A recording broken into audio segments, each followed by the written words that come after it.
Hey, you guys, good morning. Happy Sunday. Happy draft wrap-up day. Man, what a weekend. How you doing this morning, brother? I'm good. What'd you think yesterday?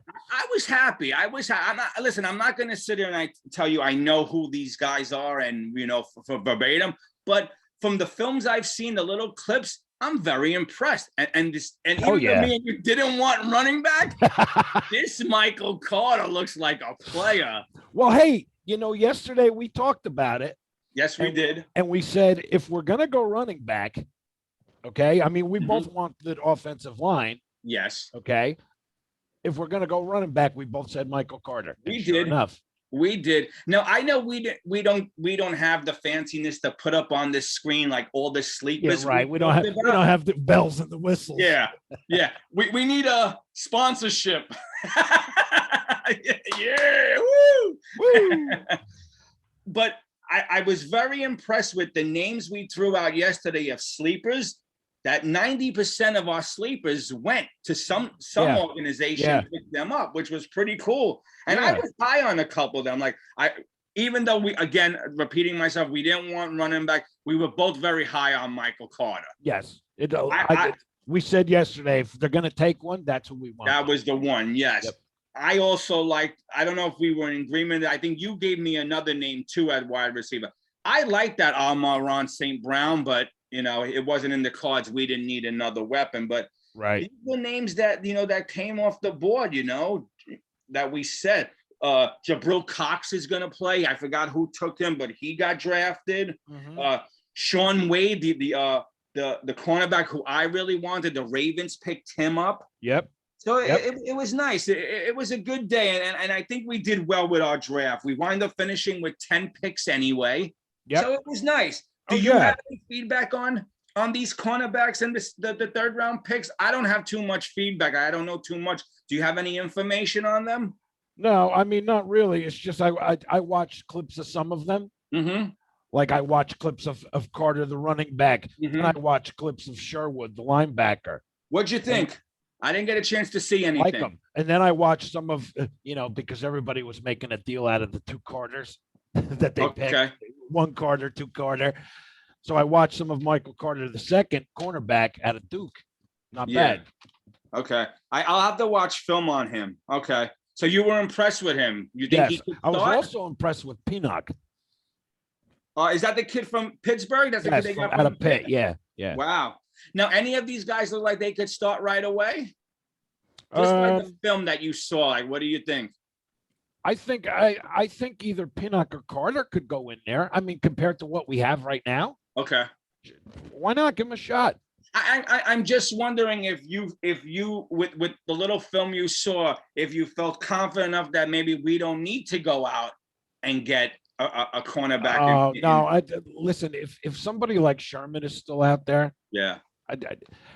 what better than to bring him in to mentor these guys, these young guys? I mean, we got 3 cornerbacks on this list we took yesterday. No, listen, I still want the kid from Pittsburgh, Steve Nelson. Everything I hear about Sherman, he's got no desire to come here unless it's a smoke screen. Like yesterday, one of the things I saw was he's got the Raiders, the Saints, I believe the Cowboys, and it's like he's already got 4 teams in mind, and we weren't one of them. Now, I don't know if it's a smoke screen for the Johnsons to more money his way, but who knows? Get the Johnsons to open up the purse. You know? I don't want to throw a lot of money his way. No. I look at him more as like a coach. Exactly. So if he wants to play for 1 year, come with us, help us out, and then maybe eventually get a coaching intern like Ward did with us and some of the other NFL players, and then like I always said, you threw $12 million at Josh McCown to hold the clipboard. Yeah. He's gonna make a good coach one day. Like when he's ready, he'll make a good coach one day. I'd like them to bring him back here for a backup or as a quarterback's coach assistant. As like a quarterback coach to bounce things off of or something. I know we have one. I just don't remember his name. Who I know. Who's signing as a backup? Does the Hoyer deal get done in the next couple of days? Who knows? Because I heard Douglas yesterday. I watched their post-draft press Okay. conference. Okay. It was Douglas and Saleh. Okay. They said they're happy with the quarterbacks on their roster. What? What? Yeah, I mean, we're probably happy with the kid, Zach. You know, Well, yeah, sure, but I don't know. I don't know what we're getting with James Morgan. no. You Well, know? that's what they asked them about in the question and answer part of it, and they said they're happy with them. So Yeah. I mean, okay. What are they going to say? That they're lousy? We're still looking. No, true. But yeah, but I mean, we'll see. I think there's going to be a couple of signings in the next couple of days. I just don't know what. I still think we need to build the right side of the offensive line. Absolutely. You know, and Absolutely. three names that are out there are Mitchell Schwartz from the Chiefs, Eric Fisher from the Chiefs. Oh, give me Fisher. Give me Fisher. Yeah. Give me Fisher. Yeah, and I didn't know this guy. I didn't know he was out there. I'm going to throw the name out in a second. From the Steelers, Alejandro Villanueva is out there as well. Okay. You know, I take 2 out of the 3. I even take 1 for now, but something. If I had to choose one, give me Fisher. I'm with you on that. Yeah. I don't know now with the Chiefs. I believe in this draft signing 2 O-linemen, if they will have Fisher or even Mitchell Schwartz back. It would be interesting. Let's see how things shake out. But even if they're not coming back, you got to make a move. If you don't make a move, no, someone else will. Else. Exactly. Someone else will. You're right. I could see Fisher winding up in New England. Yeah, I know. Story of our lives. Yeah, of course. Story of our lives. Of course. I mean, I got a little breakdown here just to run through our top picks. Okay. We got Zach, QB. Okay. Yep. We got Elijah Vera Tucker to protect his blind side. Yep. We picked up Elijah Moore, wide receiver, who's oh man, I watched film of him. I like impressive, right? Yeah, I like him. Really impressive. Then we got now, give me a second before you go on. I heard someone say again, with Elijah Moore being signed, Crowder could be on the trade block or chopping. I agree. Keep him, man. I mean, are we really going to nitpick some dollars? Like, didn't we learn with the Richie and the Robbie Anderson fiasco never to do this again? Plus, injuries happen all the time. What if somebody gets hurt? Yeah.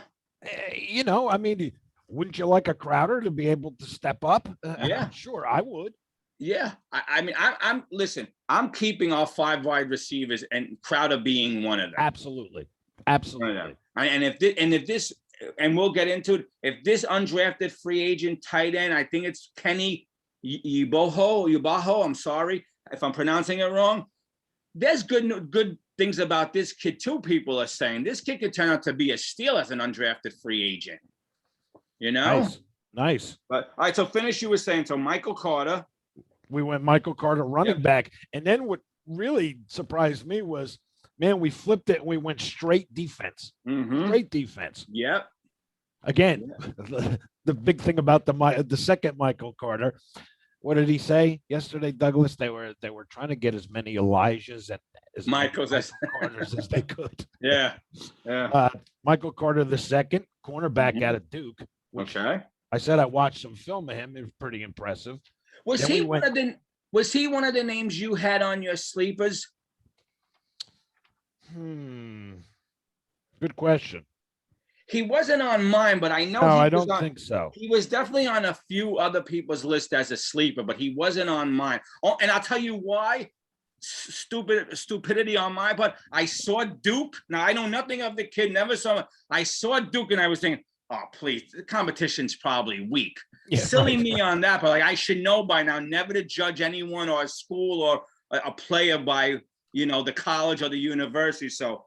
But you say this kid looks like the real deal, so I'll watch some. Yeah, sure. Today. I'll try to. Yeah, I mean, like I said to you before, compared to what we have now. Yeah. What the hell? Put him in there. Yeah. Give him a shot. Yeah. So, do you think these kids could take over and Bless Austin will be out of here, or, Do these kids? I think if somebody was going to take over, I like Carter. I really do. Okay. I really do. I saw good stuff out of him. Okay. And even Pinnock out of Pitt. Okay.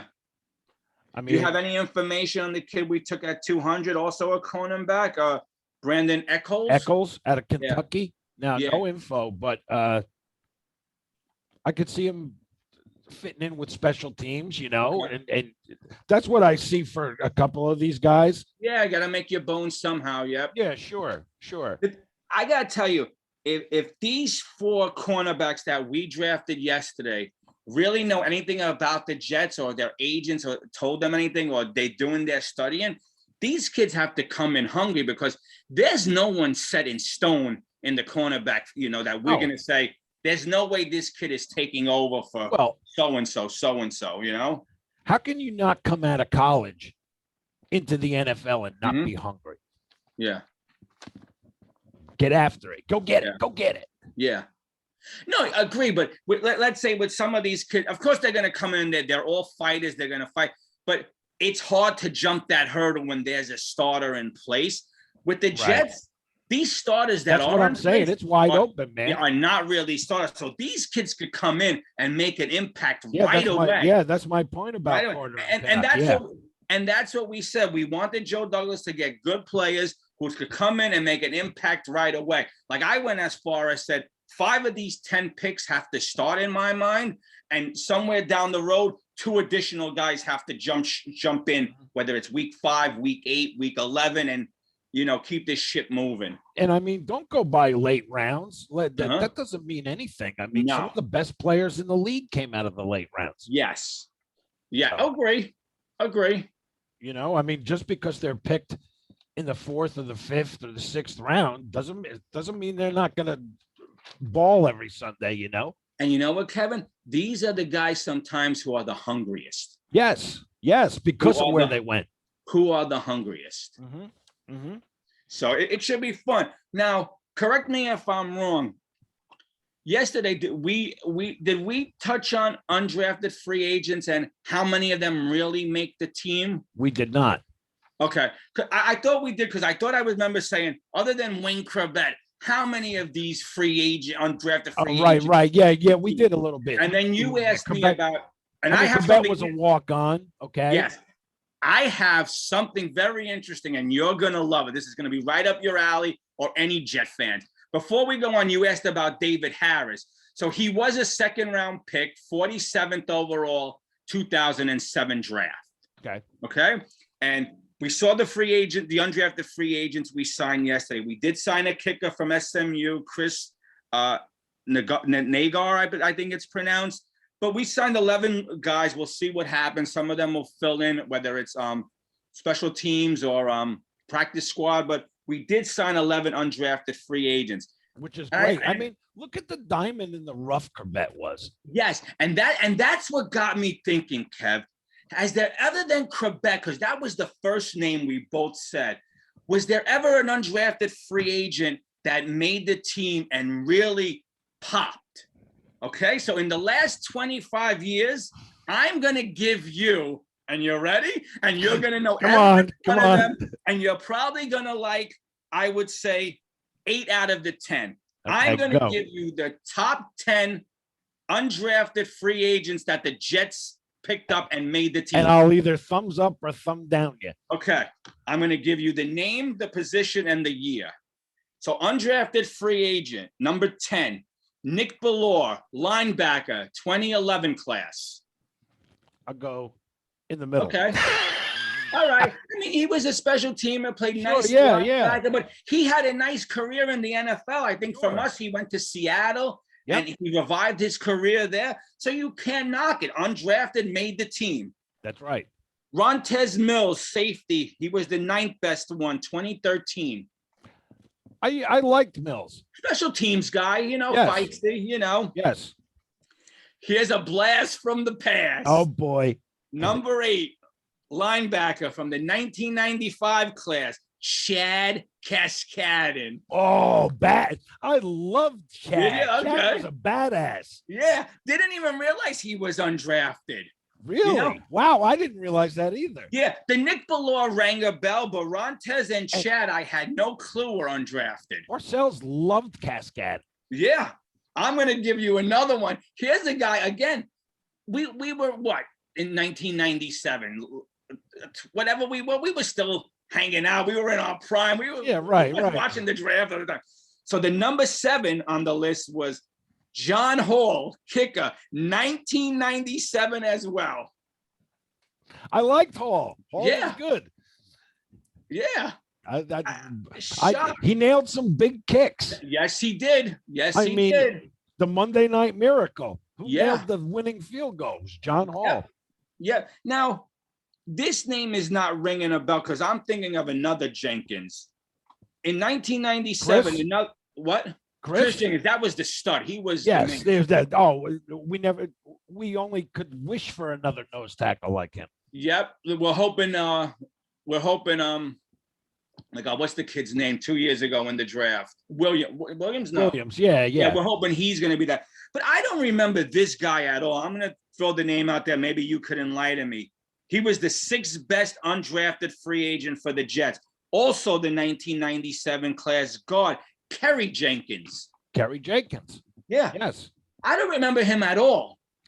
Slightly. I remember him slightly. Not bad. I think I remember reading 5 years he played for the Jets, 30 of the games he started. I can't remember. I'm totally drawing a blank on this.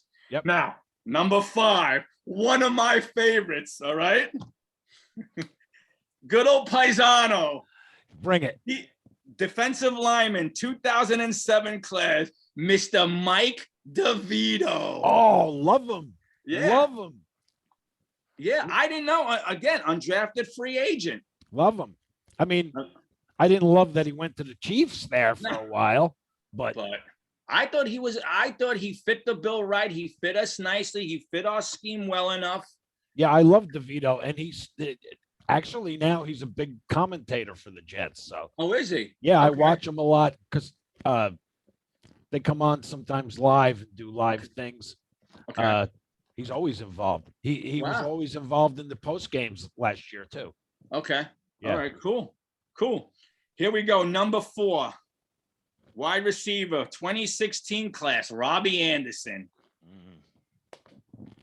Yeah, Robbie. Long ball, Robbie. Yeah. Now, me and you, I think I speak for the both of us. We really liked Robbie. Like, absolutely. We really wanted it. That's one guy. Should have kept him. When I saw he was 4, I had to really hold my breath and say, who the hell were one we already probably know.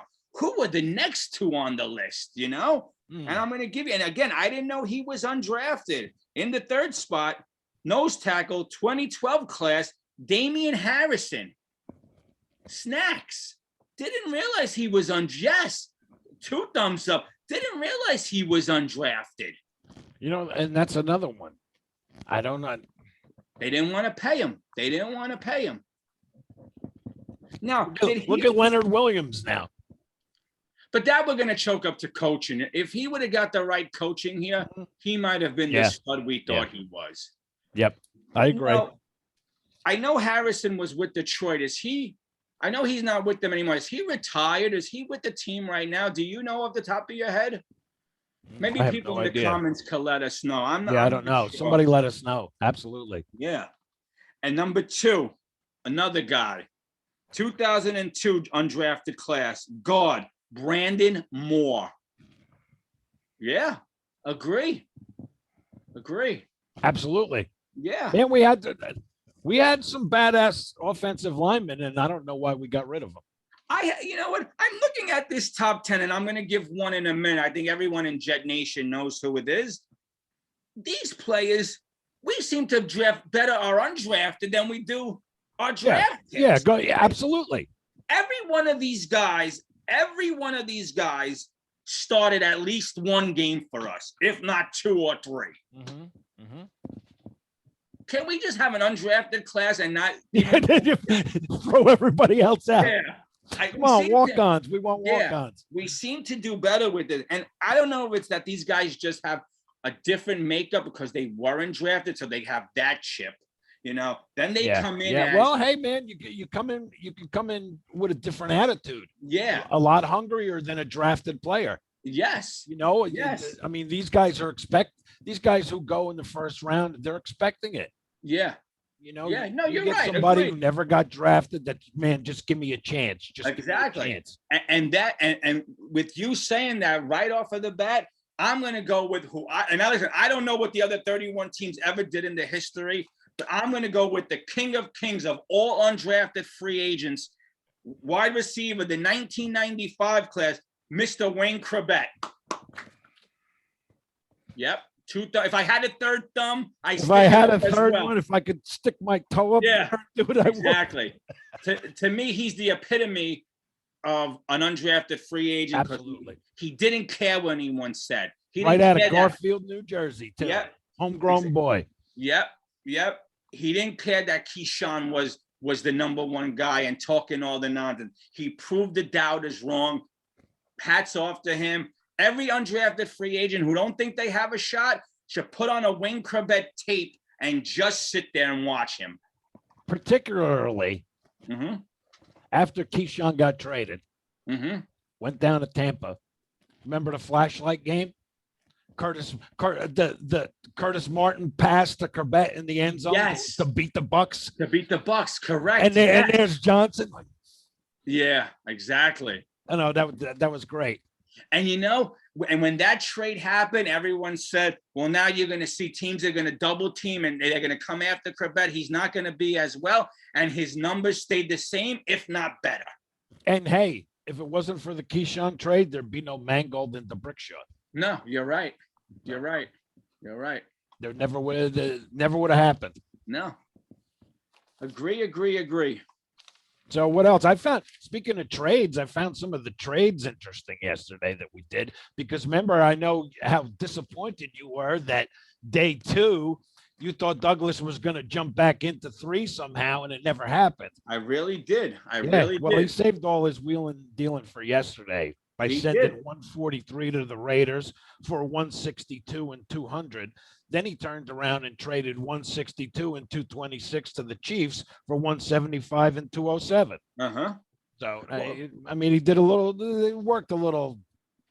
No, exactly. Used car salesman stuff. Hey, and listen, even though we're not Giant fans, hats off to Dave Gettleman as well. Oh, absolutely. Yeah. You know, everyone said, oh, he never trades. He proved everybody wrong. Yep. Not only did he make trades, he actually got more picks for his team next year. So now I don't know if he'll survive this year if the Giants aren't decent, but hats off to him too. Like, there's no like these guys knock the GMs, they knock. And then Dave Gettleman proved everybody wrong, had a superb draft.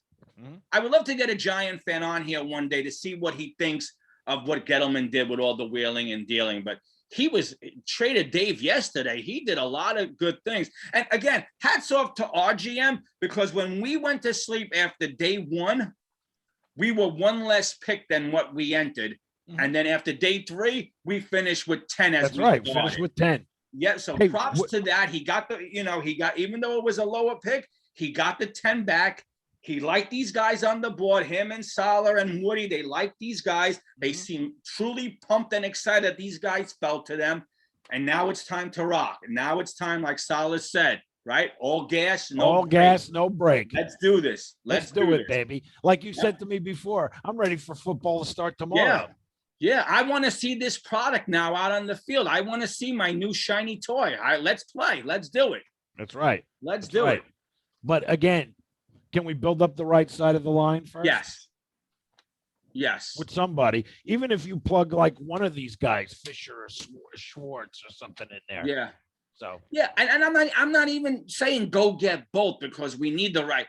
Just get one. Let's see what happens when teams start making cuts and see if anything could fall to us. But please, Joe, if I you know what, Kev? I could care less. I shouldn't say that. We need a good backup, but I prefer the O-line. Yes. And the more time we could buy Zachy Boy in the pocket, the better it's going to be for us, because these weapons will find a way to get open. Like I said, I posted a picture on the Facebook First and 10 podcast page. Okay. It's a picture of all the offensive linemen that the Chiefs either signed free agent wise or drafted. like I said, there's like 7 or 8 of them. Wow. It's insane. Yeah. And I mean, talk about depth. Yeah. That's kind of like what I wish we would have done, but no, exactly. But we kind of got. And if we can pick up a free agent, like we were saying. Yeah. I think right now, I don't know what, after you get these players signed, these 10 free agents, I don't know what the money is left or who you're going to cut, because there will be some cuts, right, whether we like them or not. Yeah, sure. I think for me, I'm going to put it 1 and 1A. Fisher or Villanueva would have to be on my mind. Yeah. And then the cornerback, Steve Nelson. At this point, if Sherman really wanted to be here, he would have been here. These are his 2 coaches. He played. That's right. Yeah, of course. About. No time for games here. Enough is enough already. Yeah.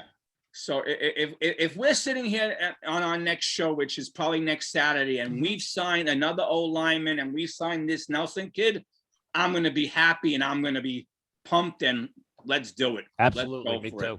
I'm ready. Yeah. Yeah, you sound ready. I think you're ready to go now. All right.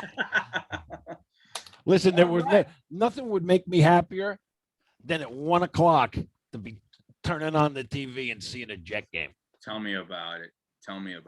With our new car. Yeah. And I'm not even unhappy that we have Zach. I'm more happy for him because they didn't do this for the prior guy, and they should have done it for him. Well, I remember when I was watching the draft, it might have been Saturday, and they were running through some of our picks and stuff. Yeah. And no, it was after they picked Carter, actually. Okay, the running back. And they said, man, Sam Darnold sitting down in Carolina being like, what the hell? Yeah. Yesterday, I happened to watch the NFL Network as well. And Daniel Jeremiah said, Sam is probably wondering why they didn't do this for him. Yes. But in defense of Sam, Carolina is starting to build. They were traders yesterday, and they built a nice little squad. I'm going to try later today or tomorrow to sit down and see exactly what the Panthers did on this list. Mm-hmm. But they built up a nice roster too. And sure. In a wall, and it should be interesting. And that game's really going to be fun. That's right. Oh man, I wish that was the opener. Yeah, I would love that to be the opener. Man, put them up against each other, prime time. Let's go, baby. I think our opener is going to be. Hear me out. Sunday Night Football. Okay, week 1. 1 versus 2. Zach and the Jets versus Trevor and the Jags. That would be a nice game. And I think that'd be nice. The reason why I say week 1 is because both these teams 0-0, right? Yeah.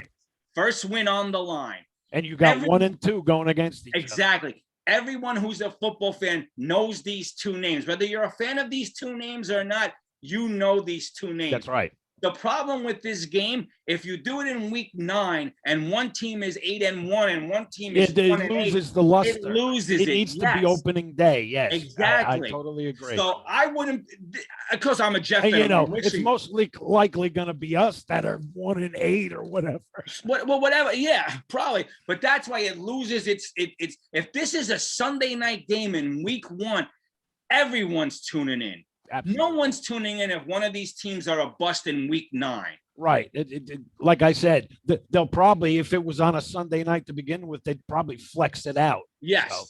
Yeah. Now, the other thing they could be waiting for is if both these teams are 6-2, 7-2, flexing them into a night game. Yeah, that would. Yeah. Like, so here we go. It could go either way, but I think the fight for supremacy. Exactly. Yeah. Quarterbacks, but with these teams being so bad in the past, you're better off putting them in week 1 than taking the risk and hoping they're good. Well, you still got the interest there, of course. Yeah. And another game I got, week 3, Thursday night, again, doing it early because you don't know what's going to happen, what these teams are. The Panthers versus the Jets. Oh, listen, we don't know when it's going to be yet because they haven't announced the schedule, but I already have it circled. Okay. Now, as you know as well as I do, the schedule comes out Wednesday, May 12th. We're going to get the itinerary of so that Saturday we'll go through not only our Jet game by game, and we'll make our win-loss predictions. Yes. So it the next couple of weeks will be fun, and then yes, hopefully, like in June and July, we'll try to get like a guest on, one of our buddies, to talk about their teams and do something fun.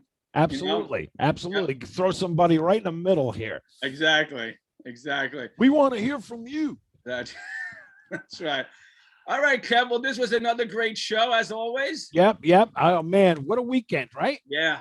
I'm pumped. I didn't think I was gonna be pumped. I'm gonna take it with Joe Douglas is no longer Sleepy Joe. I gotta give him his props. Well, until the season starts anyway. Again, that's true. You don't judge a draft until 3 years later. But right now, with the kids he drafted last year, a year under their belts, the P. Ryans, the Mims, hopefully Cameron Clark, Ashton Davis, Bryce Hall, they all get a year better. This young class that came in, and then 11 picks next year. I have to say, let's go, baby. Let's go. For the first time, Kevin, I feel like from the top to the bottom, we're all on the same page. We're grasping it. We're getting it. Woody's understanding it now. Oh, the main thing is, speaking of Woody and his brother, stay out of it. Yes. Yeah. Let the people who know what the hell they're doing and the football guys make the decisions, pick the players, and decide what the hell direction this franchise is going. Agree. Not you. All you're supposed to do is write the checks. Yeah, agree. And I think listening to the way that room acted yesterday when you saw their picks and how ecstatic they were and how Woody spoke and everyone spoke, I think finally the Johnsons learned how an organization needs to be run. Yeah, I mean, you know how it needs to be run? You shut up. That's how. and let's hope, Kev, we're sitting here 10 years from today talking about the dominance we've become. The dynasty. Joe D and Saleh, and hopefully LaFleur is still around. This guy's going to get a head coaching job soon. Mm-hmm. But hopefully now we could start baby steps being the coaching tree that everyone wants to pick from. Absolutely. You know, let's hope, even though I wanted Donald to be the man in this situation, he's not. If Zach's got to be our new Tom Brady, let's do it. I want to be good. I want to be the team for 10 years that I'm sitting back going, yeah, hate me all. How about the thing I sent you the other day with the socks? He has socks. Yes. Believe There's Zach socks with his picture all over. Let me tell you, he makes the playoffs this year, or even gives us a winning record. I will be buying the Zach socks. Listen, I'll wear them on my arms and my feet. I might have to dye my hair blonde. Oh, man. Another great one, brother. Yep. All right, brother. Always a pleasure. Always a pleasure. All right, Jet Nation. We'll see you next week. I hope you enjoyed draft weekend, and I hope you enjoyed our shows. All right. Have a great week, and we'll see you Saturday. Jet up. Yeah. Talk to you later. All right. Have a good one, buddy. You too.